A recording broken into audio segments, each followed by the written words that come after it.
Sinampahan na ng kasong kriminal ang abusadong pulis sa viral video na nakuha ng lasing at pwersahang pumasok sa isang bahay sa Quezon City. Dahil po sa insidente, sinibak naman sa pwesto ang direktor ng Quezon City Police District dahil sa kabiguan na i-report agad ang naturang insidente. Detalye sa report ni Mar Gabriel. Yung mga pulis na ginawa niya ng kwento Ginawa niya ng kwento yung mga pulis.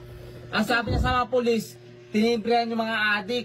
Madaling araw kahapon nang pasukin ng nakasibilyang pulis na ito ang isang bahay sa barangay Damayan sa Quezon City. Lasing po kayo, kuya? Hindi ako, kung papanay ako dito, lasing ba ako? Amoy alak ka po. Hindi ako amoy alak. Okay. Ang amoy alak, yung mga kasamahan ko. Hinahanap niya ang isang babae na umano'y nagpapakalat ng malisyosong impormasyon sa kanya. Sinubukan pa ng pulis na agawin ang cellphone ng mga biktima. Kaya ako pinapalit dito kasi para checkan si Dimple. Sige po, i-check niyo po sa taas. Wala po dito. Ito po, tignan niyo po, kwarto po namin to, wala pong tao. Sige po, kuya. Ay, kuya! Bakit ka pa namalakit? Kuya! Si Dimple may kasalanan ito. Pero hindi po. Nananayin mo sa estasyon. Kuya, makakakit po! Wag, kuya, wag! Kwento ng nanay ng mga biktima, wala siya sa bahay nang mangyari ang insidente. Pero kilala raw nila ang pulis, kaya nagulat siya sa ginawa nito.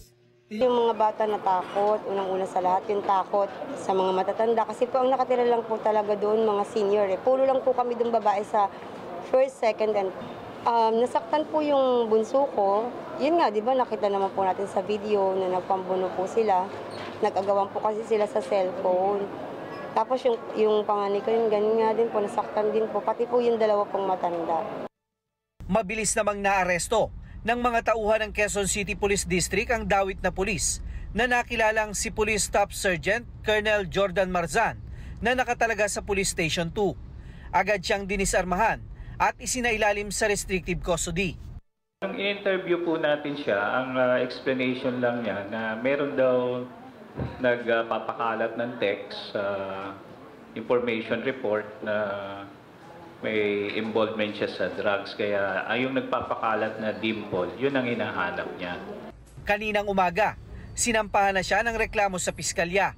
Kabilang narito ang paglabag sa RA 7610 o ang Special Protection of Children Against Abuse, Exploitation, and Discrimination Act, kasong violation of domicile, physical injury, at grave threat. Yung NCRPO ay hindi po namin pagtatakpan ang mga ganitong bagay. Rest assured that we will investigate thoroughly our police officers na involved po sa mga ganitong maling gawain. Ipinag-utos na rin ni PNP Chief General Romel Francisco Marbil ang pagsasampa ng kasong administratibo laban sa pulis para tuluyan siyang maalis sa serbisyo. Wala raw po ang sa PNP ang mga mapang-abuso at hindi sila bibigyan ng pangalawang pagkakataon. Samantala, dahil sa insidente, sinibak sa pwesto ang hepe ng QCPD na si Police Brigadier General Melesio Buslig Jr. Ayon kay General Abirin, nabigo ang opisyal na i-report agad sa kanyang insidente. Siguro, pre-presume niya na, na alam ko na. So, siguro ginagawa na niya ng paraan na ayusin yung problema or gumagawa siya ng action, yung mga action niya, but he failed to inform me of those action. Kaya nga po, isinubject po natin siya for administrative relief, then makikita natin kung naging remiss ba siya doon sa, sa responsibility niya as the district director. Pero para sa pamilya ng biktima, unfair ang pagsibak kay General Buslig na mabilis naman daw umaksyon sa kaso. Ang opisyal pa daw mismo ang nagkumbinsi sa kanila na ituloy ang reklamo laban sa pulis. Nung nalaman po niya kaagad yun, agad-agad po siya sa amin pumunta sa Station 2 at agad-agad po siya nagpakita sa amin ng convincing na kailangan namin ipagtanggol yung karapatan namin. Ipinaliwanag niya sa amin mabuti kung ano yung nararapat at hindi daw po niya kukonsintihin yung mga ganong klaseng mga pulis na mga ganong attitude. At handa rin nga po siya kaming bigyan ng full support at sa kung anong pamuman po ang pangangailangan namin para po sa kasong isasampa namin. Sa isang mensahe, tumanggi ng magkomento si General Buslig at iginiit na inirerespeto niya ang nasabing command decision.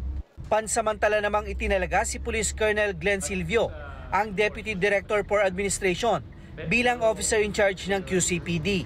Mar Gabriel, para sa Mata ng Agila. Matatag, matapang, matapat.